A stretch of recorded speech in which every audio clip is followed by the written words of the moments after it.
Good evening, everyone. And it's wonderful to see a room full of the legal fraternity and sitting so late in the evening to listen to the panelists, to all of us who are coming in today. I think we are running a little late, but it's always wonderful to walk into a room full of people who are excited to listen to some things which are totally what I'd like to share with you is totally born of experience. The topic I was given was leading with resilience, which is a GC's guide to business success. So when I think of resilience, I always think of being adaptable, showing leadership, showing consistency of leadership over a long passage of time, achieving sustainable outcomes which will add value to a business's customers and the shareholders. So I think that's what business success is. The GC, we all know over a period of time, the role has evolved. So today we say that the GC is no longer a simple go-to counsel when you have some litigation to take care of, but he or she is a strategic business partner. So when you say that, the first important thing is that you need to have a seat at the table. Otherwise, you cannot be a strategic business partner. So for everyone who is there already as a GC or at times are striving to be GCs and get to that role, I think the resilience comes in first in terms of getting your seat at the table. So it's a long road to success, and you got to doggedly be at doing what you are doing and doing it effectively and finding your path up the ladder. Once you are designated as a GC, we sometimes believe that every GC would then necessarily be always invited to have a seat on the table. Many of you will agree with me that that's not always the case. There are others who are part of executive committees. Oftentimes, GCs are not. Though for the external world, you are a GC. You're only invited when you are expected to opine on something legal. So you're really not part of the business strategy. How do you get your place there? Therein comes your resilience. Your expertise on your subject matter is pretty much given when you are at that level and stage. So it is all about thinking how you are able to get yourself there to be able to add value to the business decision making. Because certainly, I'm sure all of us here believe that there is a value to add. It is about making the business see the kind of value that you will bring to the table. So I think a lot of resilience goes into that because you have to strategize, you have to think, you have to gain trust and confidence of your stakeholders, of your board, of your senior management, of your MD and CEO, and also of your peers and stakeholders, the people around you in the environment and the organization. When that trust comes, which again, you will be pushed back. There will be many occasions where you will come away frustrated, but then resilience again comes into play, where you have to say, no, this is not going to get to me. Go back, reinvent yourself. Think of what did I miss? Oftentimes we come away thinking that legal को हमेशा last ही आता है in this supply chain, the value chain, legal is always last. That's the wrong way of thinking about it. I've realized over a passage of time. If you don't have that level of confidence in the value that you bring in, nobody else will have that in you. So I think it is to keep your confidence, to go back and see that did you miss a point? Was it something that was not communicating itself to the people around you so that you could be taken more seriously? I think when you do that and you introspect, that is where your resilience again comes into play, and you can go back with a much better pitch, as they say, or a presentation, and get your point of view across. So that, to my mind, is the first step. The second step of resilience is about when you get into the business and you are appointed as the GC, you are the new person. How do you build the ecosystem around you? How do you fit into that? Because don't forget, you are not just a lawyer. You are a general counsel who is an active and leadership position at the business. So if the business doesn't accept you, then you really can't do much. So the fact is that you have to go and build your stakeholder relationships. And I'll give you some anecdotal things. When I joined Maruti and I came from General Electric, which was, these processes were very, very kind of, laid down and very obvious. Nobody thought too much about it. And you kind of did, you got assimilated into the business rather quickly. But when you walked in here, somebody told me, and I expected the same to happen, which didn't. So a very senior person, and who's no longer with the organization, but he was to be a HR head earlier, one day just sat me down and was trying to mentor me a little, and he said that, तुम थोड़ा सा ना जाके लोगों के साथ चाय पानी पिया करो, And there was, at that point in time, I thought, yeah, this is a little, unprofessional. I am a little GC, and that little thing you have about yourself. And, or perhaps my experience. I'm telling you in hindsight, and it didn't take me too long to understand what immense merit that one sentence had. Go and have some tea and coffee with people. And you do not need to have it when there is a war on. Do it in peacetime. When you have nothing to do with your stakeholders, go and meet them and sit and build a relationship and have that tea and coffee. You get to know each other. You get to know what value they are bringing to the table, and you can talk about the value you bring without there being a threatening situation where everybody, when there is a crisis or some big initiative that's taking place, we all know that everyone hangs on to their silos and everyone tries to do their own thing. Nobody listens to you at that point in time. So for them to be able to appreciate and understand the value you bring, it's important to get to cultivate them when we are not in a crisis or in a serious business-like situation. That's extremely important. Resilience also comes into play for a GC when you are building teams. You're only as good as your team. You can't do everything alone.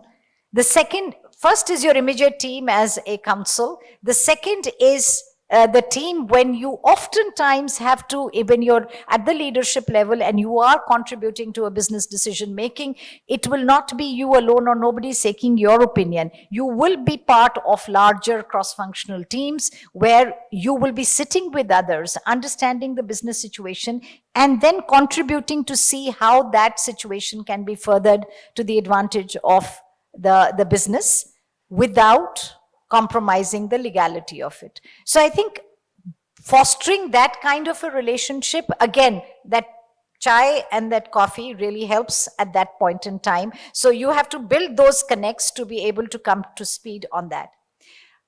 Another point is when eventually you are discussing with your business on a legal point.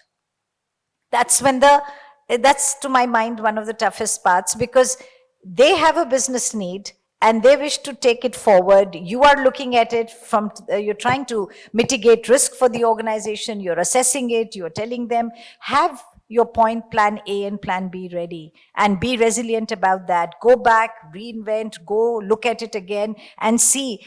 It's not easy. Usually legal is always looked at, when we go there now, they'll create some problem, we won't let it go forward. So the onus lies on us to make sure that they come to you in a way that you will not only help them with the legal decision making, you will even contribute to their commercial decision making. That's the time when you get that acceptance and you build your gravitas in the organization. And that comes with resilience. You got to doggedly be there. You got to raise your hand and take initiatives. Sometimes you may have nothing to do with that particular business initiative or whatever.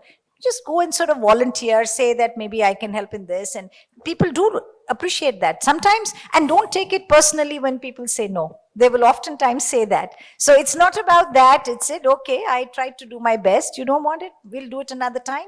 But all these things help you when you are at the negotiating table, negotiating a contract. And I'll give you an experience we had.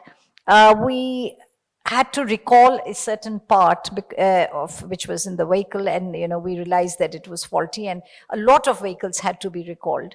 And obviously, we had a back-to-back with the vendor where we told him that you will indemnify us for it all. Now, indemnification is not as simple as one thinks it is, and it went on. They were a strong team. We were strong, and our commercial teams kept on telling me that let's take them to court. I said, I'll be most happy. They are French. I'll go to Paris, and nothing much is going to come out of it, really. So I'm telling you, dogged resilience, and I could keep telling them that, this is going to be your cost of litigation. Is it really worth it? Let's see what is the total, liability that we want them to pay for.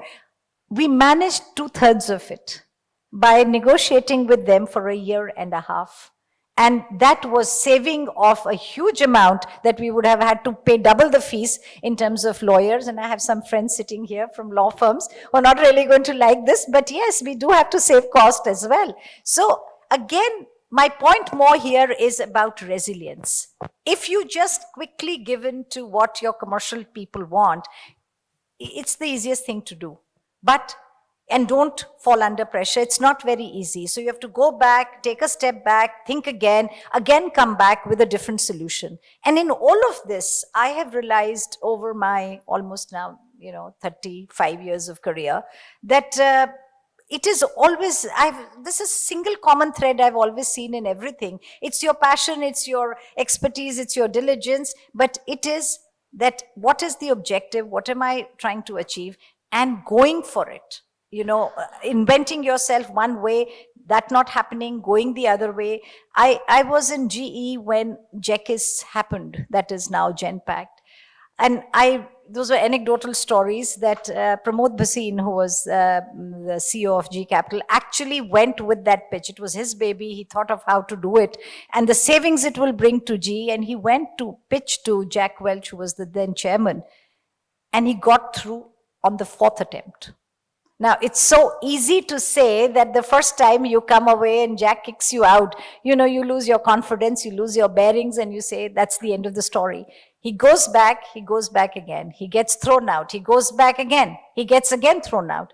The 4th time, it was that he was able to convince the management that this may be a good idea. And today, if we today talk of GCCs, and that's the buzzword, it's thanks to that one man who was resilient enough to keep pitching at it and then create that business success that you see today. And finally, I don't wish to, I know we have a short on time, so just the final part, I think your personal mantra on this is very important. Oftentimes, when we do our jobs as general counsels, we look at it through a very narrow lens. We by default do that. We are all lawyers, so we like to look at it from that lawyering perspective and the legal perspective, which is great and fine. But when you are, and we're talking of business success here, so as GCs, you are in an organization. You got to see what is that business objective that you're trying to achieve. How are you going to plug into that? You are an enabling function. You are a function that will support that business initiative to happen. How do you get there? How do you document your risk? Sometimes you got to do it. And I've done it a couple of times when I've seen that we are taking a calculated risk. I have had separate conversations with the CEO and told him that this might come back to bite us. But if we are collectively wanting to be brave, so be it. I'll be there backing you all the way, but I'm going to document it so that tomorrow when the auditors come, there is something that you got to look at both sides, and it works. And you got to keep doing it in a manner which is consistent. With that comes a huge degree of adaptability. If you are not adaptable to the given circumstances, to the thing, every time you move, we all move jobs and we keep going to other places. There is nothing, no glove that fits all, really. There will be something which will be amiss. And it is always looking at my mantra has always been of looking at the glass half full as opposed to half empty. And it was challenging moving from GE environment, an 18-year thoroughbred G person, to move into Maruti Suzuki. And it was very, very challenging. And I was the only lateral hire at the senior level, and that too the only woman that was there in the senior management ever. Now people tell me ki madam ab to aap Marutian ho gayi hain. So, it is something about, I speak that language more than they do. It is about assimilating yourself in it. And, and I thank my mother for it when I told her after 4 weeks of joining Maruti that I'm going to quit. So she asked me, what's the problem? So I said, this challenge. So she said, well, and in the process of telling her this happened in GE, they don't do this. So she stopped me there and she said, and this is nothing to, it has some connection with resilience, but I'll leave the thought with you. She told me, she says, you're forgetting one very important thing, that GE is your past, Maruti is your present, and smart people look at their present and plan for future. And she says, if you might move from here and go somewhere else, you'll meet that challenge, but there'll be some other challenge. So stand up and accept a challenge, reinvent yourself, adapt to the environment. Believe me, the rewards are wonderful. So with that, thank you very much for your attention. Thank you.